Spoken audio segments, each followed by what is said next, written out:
네, 안녕하십니까. 오늘부터 이제 선지서가 끝나고 소선지서를 읽겠습니다. 이사야서가 66장인데 이 소선지서 12권을 합하면은 66장이 됩니다. 그래서 그 유대인들은 이것을 다 합해서 한 권으로 읽는다고 합니다.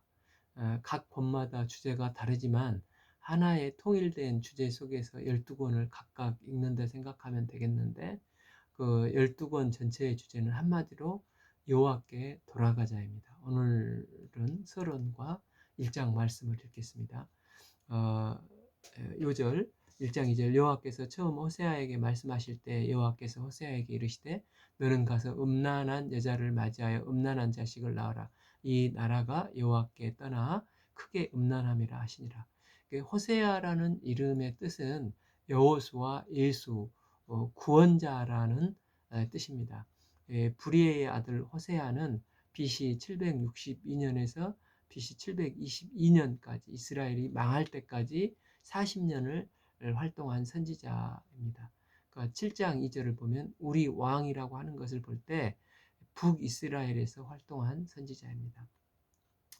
여로보암 2세 때 호세아, 아모스, 요나 선지자가 동시대에 활동을 했고, 사실 이제 아모스가 호세아보다 조금 앞서서 선지자 활동을 했는데, 이 소선지자에서 제일 앞쪽에 호세아서가 배치된 것은 이 분량이 아모스서가 9장, 이 호세아서가 14장이기 때문에 그렇습니다. 여로보암 2세는 하나님 앞에 잘못한 왕이지만 그래도 불구하고 외적으로 보면 경제적으로나 영토상으로나 북이스라엘의 최고 전성기로, 그 남유다의 최고 전성기가 그 우시아 왕 때였는데, 마지막 최고의 전성기였다고 볼 수가 있습니다. 그런데 하나님께서 이렇게 여로보암 2세 때 번영을 주신 것은 열왕기상 14장 26, 27절을 보면 하나님이 북이스라엘에 있는 백성들이 너무 불쌍해서 그러다가 이제 망하게 되면 아수르로 포로로 잡혀가서 머릿속에 하나님에 대한 말씀의 지식이 아예 없으니까 어떻게 포로 생활을 감당할 수 있을까 해서 마지막으로 그들에게 말씀을 들을 수 있는 기회를 주시고 또 그를 통해 회개하도록 이렇게 지금 여로보암 2세가 이제 경제적으로, 국방적으로, 영토적으로 참 번영을 주셨고, 또 아모스, 호세아, 요나 선지자와 같은 이런 선지자들을 통해서 그 마지막 부흥을 이루시고자 하신 소원이 있습니다. 그러니까 많은 학자들이 호세아의 결혼에 대한 의견이 있는데, 주로 이제 호세아가 음란한 여인과 결혼을 해서 산 것은 실제적인 사실이다. 또 반면에 어떤 사람은 호세아가 어떻게 음란한 여인과 결혼을 할 수 있겠는가? 주혜종 기생 출신 사모님을 데리고 다니면 그 목사님 영성도 영향을 받고 또 그 사람들이 이상한 눈으로 쳐다보고 선교 효과도 파괴되지 않겠나. 아, 이런 문제를 제기하면서 뭔가 말씀을 전파하기 위해서 비유적인 말씀을 하고 있는 게 아닌가 하는 주장을 하는 사람도 있습니다. 그런데 실제 본문에서 브리엘의 아들 호세아는 말씀에 순종해서 음란한 고멜과 결혼을 해서 결혼을 했다고 나와서 많은 학자들은 이 호세아가 고멜과 실제 결혼한 것을 역사로 믿고 있습니다. 아마도 호세아는 잔인한 이야기일지는 몰라도 그 시대가 영적으로 이렇게 음란하고 어둡고 하나님을 배반한 백성들에게 비수와 같이 꽂히는 말씀을 하려고 보니까 하나님께서 배반한 아픔을 깊게 겪어본 사람이 하나님의 마음을 절절히 이해를 하고 하나님의 심정을 가지고 힘차게 피를 토하는 마음으로 복음을 증거했지 않겠나. 그래서 이 음란한 여인과 결혼을 해서 이 여인의 배신의 아픔을 경험하게 되면서 하나님의 아픔을 전달한 선지자로 사용을 하신 게 아닌가, 이렇게 생각을 하고 있는 것입니다. 하나님은 영적 질병을 치료하기 위해서 그 호세아 선지자를 보냈습니다. 당시 북이스라엘의 죄는 첫째, 그 2장에서 보면 금송아지는 물론 이제 바알, 아, 아, 아세라, 우상 숭배에 깊게 이스라엘 전역이 깊게 찌들어 있었습니다. 또한 둘째 4장에서 보면 부자나 가난한 자나 제사장이나 다 제대로 하나님을 아는 지식이 하나도 없었습니다.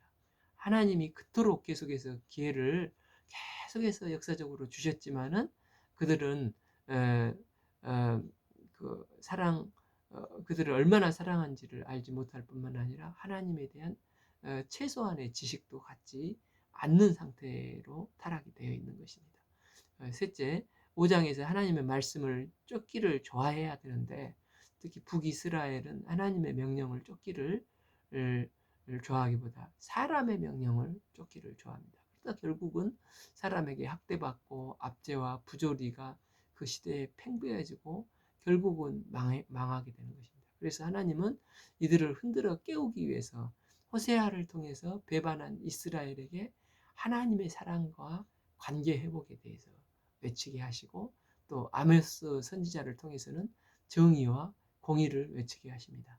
하나님은 호세아 선지자를 통해서 그들이 정신 차리도록 하기 위해서 당근과 채찍의 말씀, 즉 심판의 말씀과 희망의 말씀을 적절히 교차해 가면서 말씀을 증거하십니다. 그래서 전체 구조는 1장에서 3장은 하나님이 이스라엘 백성에 대한 심판과 희망의 설교를 반복하시면서 그 이야기로 이제 구성을 하고 있고 4장에서 11장은 이스라엘 미래에 대한 첫 번째 애언으로 그 1장, 3장을 해석해서 메시지를 선포하고 있습니다. 12장에서 14장 8절까지 두 번째 언어 애언의 선포이고 결론은 이제 14장 9절 호세아서의 후기 잠언 같은 말씀으로 짧게 끝나도록 구성이 되어 있습니다. 그러니까 이렇게 좀 장황하게 서론을 설명하는 것은 호세아서가 그 12권 선지서의 오프닝 책이었고 또 그 선지자가 음탕한 연인과 결혼해서 이렇게 말씀을 증거할 수밖에 없었던 그 시대의 상황 그리고 하나님의 이 절박한 마음이 절절하게 우러나오는 상황이기 때문에 그렇습니다.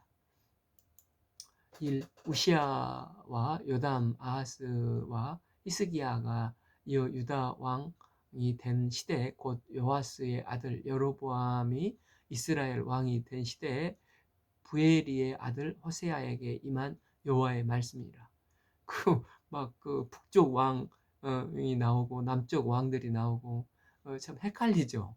그러니까 남쪽에서 가장 번성했던 남유다 왕이 우시야 왕인데 여로보암 2세보다도 훨씬 뒤에 있었다.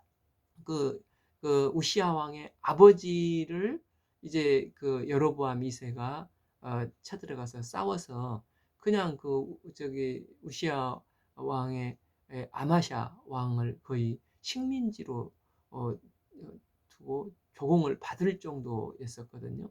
그런데 이제 그 뒤에 아들이 이제 우시야 왕입니다. 그리고 우시야 왕 요담 다음에 요담, 아하스, 히스기야로 이어지는데 그때는 이미 여로보암 2세는 죽어 있었습니다. 이는 호세아는 여로보암 말기의 선지자로 사역을 시작을 했고 여로보암의 죽임을 지켜보고 남유대의 요담, 아하스, 히스기야 4년 때까지 이제 그 사역을 했는데 이 히스기야 4년 때 북이스라엘이 멸망을 하지 않습니까? 그래서 호세아는 여로보암 말기부터 북이스라엘 멸망할 때까지 선지자 활동을 했던 사람으로서 북이스라엘은 여로보암 다음에 그 아들 이제 스가랴 그 다음에 이제 에후 가문의 마지막 왕인 살롬 그 다음에 이제 구테타를 일으킨 무하남 또 이어 부가야가 이제 왕이 되고 그 뒤에 베가 마지막 호세야 왕까지 이어집니다. 그러면 호세야는 북이스라엘의 여로보암부터 마지막 호세아 왕까지 선지 사역을 했던 했었던 건데, 북이스라엘의 왕들이 있는데도 호세아는 왜 굳이 여로보암 2세만 넣고 이어서 그 나머지는 싹 빼버리고 남쪽 그 왕 이름을 넣은 것입니까? 이는 그 호세아는 비록 자기는 북이스라엘에서 태어나서 북이스라엘에서 선교 사역을 하지만 지금 그러니까 선지자 사역을 하지만 지금 북이스라엘에서 여로보암 뒤에 일어나는 왕들은 하나님의 세우신 종으로 인정을 하지 않는 것입니다. 그래서 호세아 편에서 여로보암은 하나님께서 기회를 준 마지막 왕이라고 생각을 한 것입니다. 그리고 또 열왕기하 14장 25절을 보면 아미떼의 아들 선지자 요나를 통해서 하신 말씀과 같이 여로보암이 이스라엘 영토를 회복하되 하맛 여기에서부터 아랏 바다까지 함으로, 그러니까 요나도 여로보암을 왕으로 인정을 했습니다. 그래서 또 그 호세아도 여로보암까지만 인정을 하는 것으로 볼 수가 있습니다. 그래서 이제 호세아 선지자 편에서 여로보암 왕은 행실이나 모든 면에서 별 볼 일 없지만 그래도 하나님이 한번 북이스라엘을 잘 해보라고 마지막 기회를 주어서 세워주셨던 왕이라고 생각해서 그 이름을 기록하고 있는 것 같습니다. 남쪽 왕은 다윗의 혈통이기 때문에 하나님께서 인정하시는 왕이었고 그 이름을 다 기록하고 있습니다. 그러니까 북이스라엘은 여로보암 반복된 그 이후로 이제 쿠데타로 그 인정을 안 하는 것입니다. 그리고 이제 호세아는 망해가는 이스라엘을 바라보면서 하나님의 마음을 가지고 찢어지는 심정으로 참 말씀을 선포하고 있습니다. 그러니까 호세아 선지자도 뭐 현숙하고 정숙한 여인과 결혼을 하고 싶은 마음이 왜 없었겠습니까? 그러나 그 시대에 심각한 상황을 표시하면서 자신의 가정까지도 지금 옥합을 깨뜨려야 하는, 그래서 죽게 돌이키도록 생명을 걸고 하나님의 말씀을 증거해야 되는 이 모습이 남쪽의 그 마지막 에레미야와 같은 선지자가 북쪽의 호세아 선지자인 것을 볼 수가 있습니다. 이 여호와께서 처음 호세아에게 말씀하실 때 여호와께서 호세아에게 이르시되 너는 가서 음란한 여자를 맞이하며 이 음란한 자식들을 낳으라. 하나님은 호세아도 남자로서 순결하고 청숙한 아내를 맞이하고 싶은 꿈이 있었을 것인데 이 청천벽력 같은 말씀을 하고 계십니다. 그에게 음란한 여인 고멜과 결혼을 해서 또 음란한 자식을 낳으라고 말씀하십니다. 그래서 호세아는 말씀에 순종해서 이 결혼을 하고 또 이 세 자녀를 낳고 또 매번 자녀를 낳을 때마다 이상한 이름을 짓고 또 백성들이 그걸 듣든 안 듣든 일방적으로 하나님의 말씀을 선포하고 있습니다. 여기서 얼마나 이 여인이 그 음란하길래 아예 그 말씀에서 음란한 아내를 취하라고 하시는 것입니까? 그 보통 성경학자들은 고멜이 바알 신전에서 일하는 이 창녀 사제였을 거라고 말을 합니다. 이 바알 우상은 농경신으로서 비를 내리고 풍요를 주는 우상입니다. 그래서 바알이 언제 비를 내리냐면 바알 신의 부인이 아스다로시지 않습니까? 그녀와 동침을 하면 비가 온다고 생각을 했습니다. 그런데 바알 부부가 때를 맞춰서 동침을 해줘야 농사가 잘 되겠는데 그 동침을 안 하면은 비가 안 와서 그의 농사는 가물어진다고 이렇게 이제 지금 착각을 하면서 우상 숭배를 하고 있는 것입니다. 그래서 사람들이 이 바알과 아스타롯이 동침을 하기를 자극하기 위해서 성전 안에서 제사를 지낼 때 집단 그 행음을 해서 바알과 아스타롯이 자극을 받아서 동침을 해서 비가 오도록 만들라고 하면서 인간의 이 죄악된 본성을 아주 그 우상 숭배와 연결하여서 이런 죄악을 저지르고 있는 것입니다. 이런 일들이 주도하는 이들의 신전에 있는 여자나 남자 그 사제들이었습니다. 여기서 그 음란한 아내란 바알 신전에서 일하는 창기 사제였었고, 그렇게 해서 그 여사제들은 아버지가 누구인지도 모르고 음란하게 자녀를 낳고, 그 자식들은 또 이 몰렉에게 인신공양으로 들여져서, 그래서 이제 많은 그 여사제들이 그 모성애가 있지 않습니까?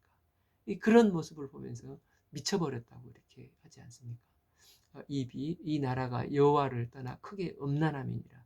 이제 호세아의 이런 음란한 아내와 지금 하나님과 이스라엘 관계를 비교하면서 하나님 앞에서 이스라엘이 우상 숭배하면서 행음한 죄악이 얼마나 심각하고, 또 그걸 보시는 하나님의 심정을 호세아도 알고, 또 호세아가 선포한 메시지를 통해서 지금 이스라엘 상황이 얼마나 심각한지 이스라엘 자신이 이 죄악을 깨닫고 회개하도록 마지막 회개의 기회를 주시고자 이런 비상한 방법까지 동원해서 어찌하든지 이스라엘을 돌이키고자 구원코자 하시는 하나님의 처절한 그 사랑의 마음이 나타나 있는 것입니다. 3. 그가 다시 디블라임의 딸 고멜을 맞이하였더니 고멜이 임신하여 아들을 낳으며 결혼한 고멜이 연년생으로 애를 갖는 게 쉽지 않는데, 고멜은 연년생으로 3명의 자녀를 연달아서 낳아서 그때마다 호세아는 계시의 말씀을 증거합니다. 3. 여호와께서 호세아에게 이르되 그의 이름을 이스라엘이라 하라. 여기서 처음 난 아이의 이름이 야곱이 하나님 앞에서 받은 이제 그 이름이 이스라엘, 하나님의 황태자라는 뜻이지 않습니까? 그런데 이런 좋은 이름을 놔두고 이스라엘이라고 합니다. 이스라엘은 어떤 뜻입니까? 이세벨이 성전에서 떨어져 죽었던 말씀 그대로 그 죽으니까 그 시체를 개가 핥아먹은 곳이 이스라엘입니다. 그리고 그 원래 주인이었던 나봇의 포도원이 이제 그 아합에 의해서 피를 흘려 죽은 곳이 이곳입니다. 그래서 이스라엘 백성들에게 이 이스라엘은 저주받은 땅처럼 인식이 되어 있는 곳입니다. 4. 조금 후에 내가 이스라엘의 피를 애우 집에서 갚으며 이스라엘 족속의 나라를 패할 것입니다. 아합의 범죄에 대해서 하나님께서 애우를 통해서 심판하시고 이스라엘 족속의 나라를 패할 것이라고 말씀을 하십니다.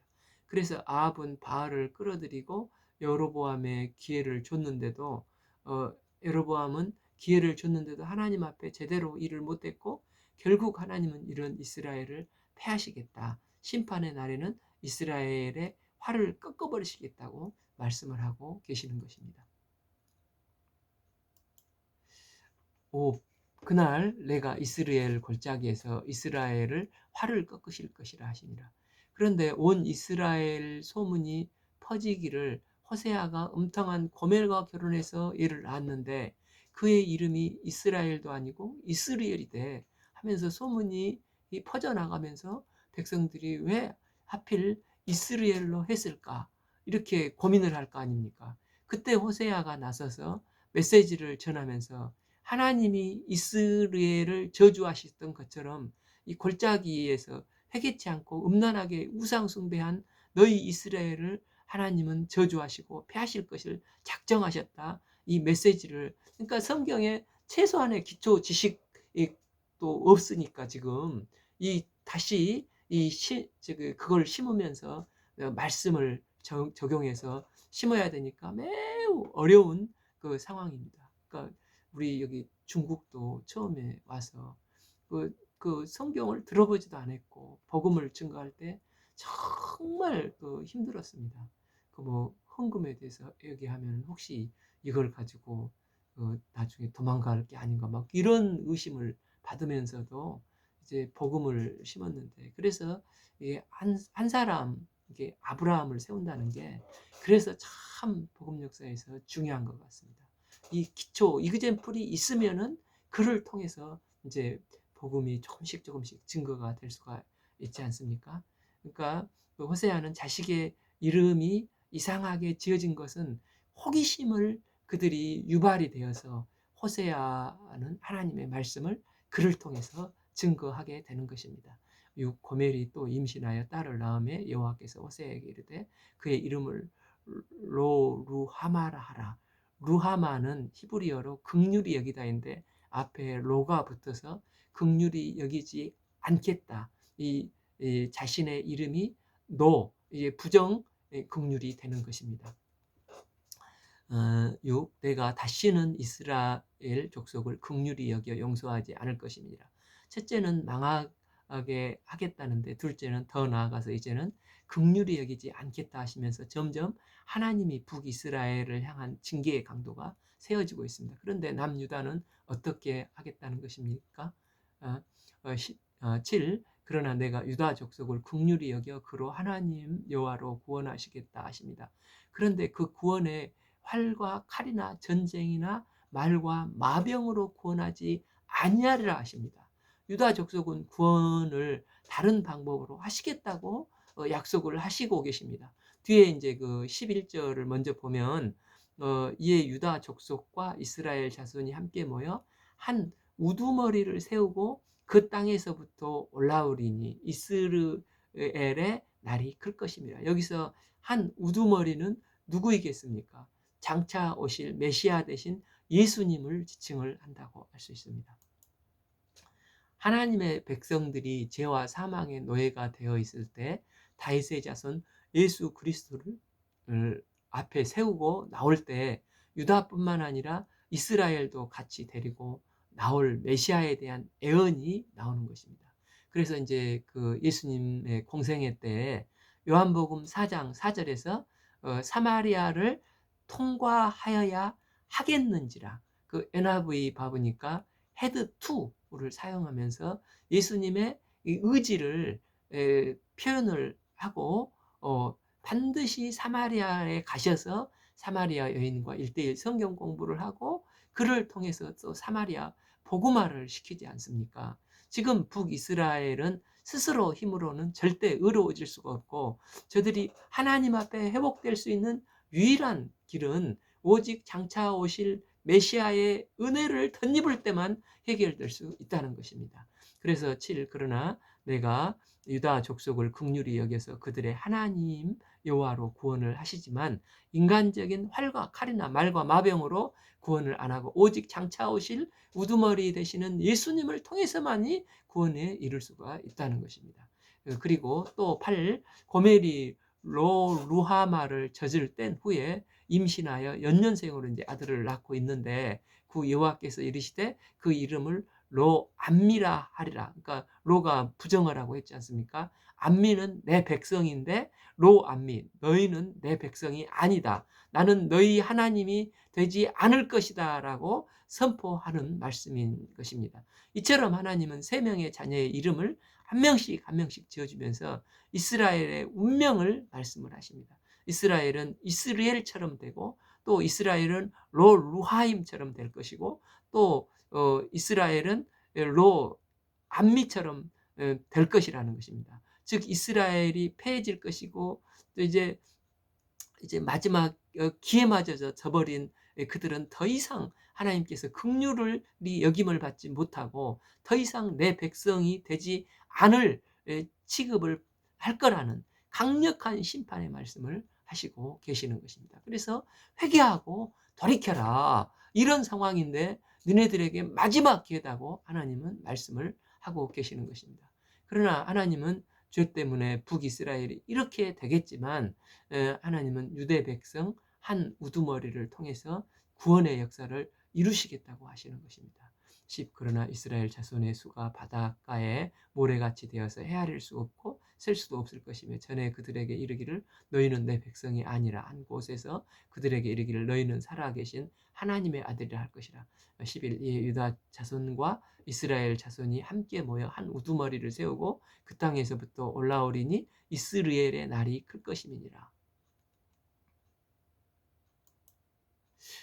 그래서 그 8세기 그 선지자였던 미가 선지자도 지금 메시아 예언을 하지 않습니까?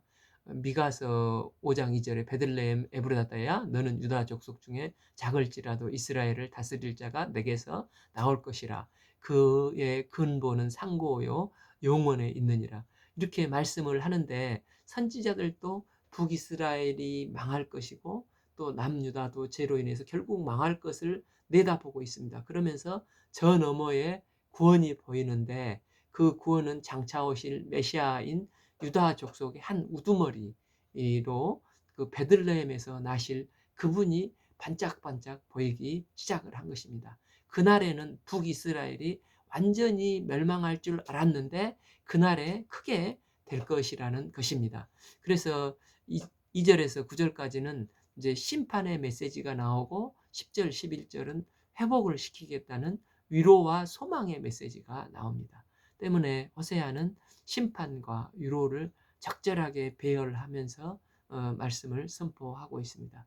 그러니까 우리가 기도하옵기는 구원의 은혜를 덧입은 우리가 이 시대에 하나님께서 나에게 허락하신 환경과 건강과 기회를 잘 활용해서 한 우두머리 되시는 예수님을 통해서 주님의 영광을 드러내는 정말 본때 나는 참 하나님 역사를 복되고 아름다운 생명 역사를 섬기는 복된 인생으로 축복받기를 기도합니다. 오늘 말씀은 호세아서 1장을 읽겠습니다. 감사합니다.